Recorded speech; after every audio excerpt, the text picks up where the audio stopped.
Hello peeps and hello peppers and welcome to Film Friday. Yes, the puffins are back. I just got my second batch. And that is going to hopefully hit the stores. I'm still learning how to.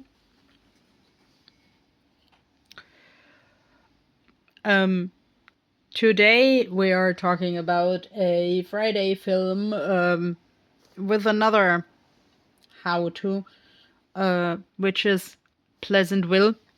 I chose this film because, like, this morning I woke up to a lot of pondering about old black and white TVs. This is the card that goes like closest to being black and white because the puffin, as in Fratercular Arctica, the Arctic puffin, Arctic little brother, goes totally gray in the winter, and this colorful stuff falls off. And I am talking about Pleasantville now because this is like, let's say in our modern world, or like late 90s, early 2000s, when most people had color TV, actually a set of siblings watches this black and white TV series, like for nostalgia and for not having to worry about anything.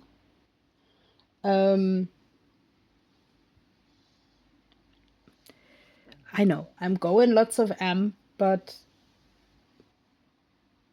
okay, I don't know how to edit YouTube videos. But yeah, the film is about, let's say, sort of a perfect world, but as the siblings dive deeper into the perfect world, they find out it's actually not that perfect. So I really want to send out raw, unperfect YouTube videos, and actually I'm glad that we emptied the trash of my phone, so we actually have space to save the bigger videos again. Oh yeah, here's the Queen of Cups. That might have to do with Pleasantville, like the modern day teenager actually teaches the mother in the so-called perfect world to have quote-unquote fun without dad in the bathtub, and that actually lightens a fire. I mean, of course, there we are again in the like in this advertising, movies are meant to be seen. If I'm telling you a lot of things without a context, this may be like a moment, but okay, obviously the characters in this 1950s black and white series are not aware of how humans reproduce and how humans sometimes enjoy themselves when nobody else is looking.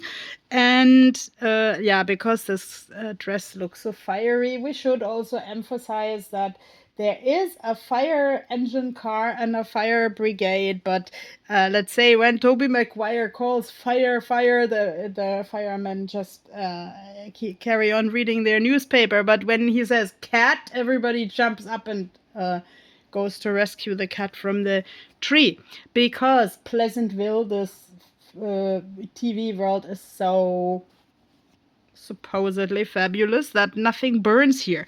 Yeah, until the mama boss discovers that life in the bathtub can be fun without the dad. The dad seems kind of a boring person. Yeah, so Reese Witherspoon obviously discovers claws, like, let's say, her own claws, because okay, I always found this film weird, but like in the 90s 2000 worlds, she would never bother reading. She would just fight with her brother. And then, but in Pleasantville, when she and her brother are kind of trapped there, they find out, for instance, that people, let's say, never research anything. And the biggest school unit is learning about the main street. And actually, the TV characters are shocked when Reese Witherspoon asks what's outside of Pleasantville. And actually, in that moment, sort of, things go colorful. Let's say she paints her world, like not physically with a paintbrush, but by challenging the old ways of this show. And then it suddenly, like, there is like a cherry that suddenly has a color, a car that suddenly has a color. Now I have to check, do we have the innovation card in the with the car? No, we don't in this pile. Yeah, page of swords. Actually, page always means learning something. She learns to defend books. Like, let's say the books, I think the texts in the books develop because she tells the characters the stories. That is actually very close to home because I am a storyteller, and she, like, before she discovered her talent as a storyteller, she basically enjoyed life in the bathtub with all the guys in this Pleasantville.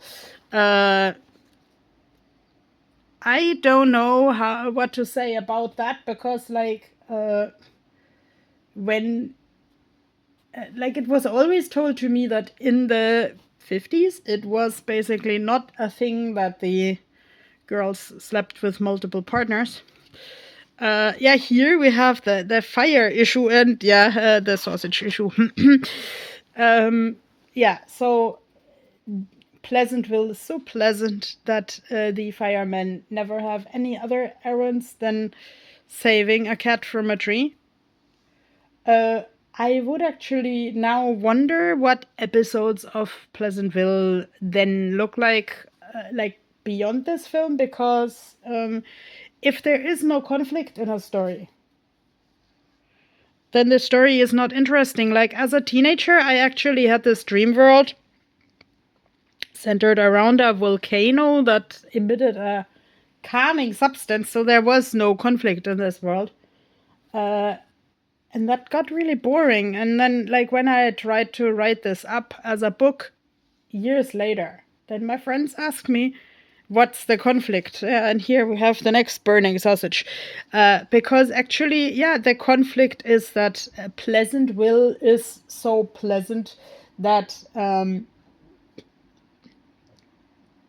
you basically have to be someone you're not.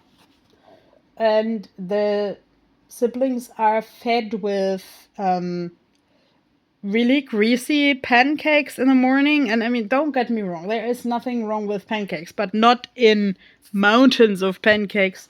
And the young girl also complains about this animal fat eating through her stomach. Sorry if that sounds yucky to anyone.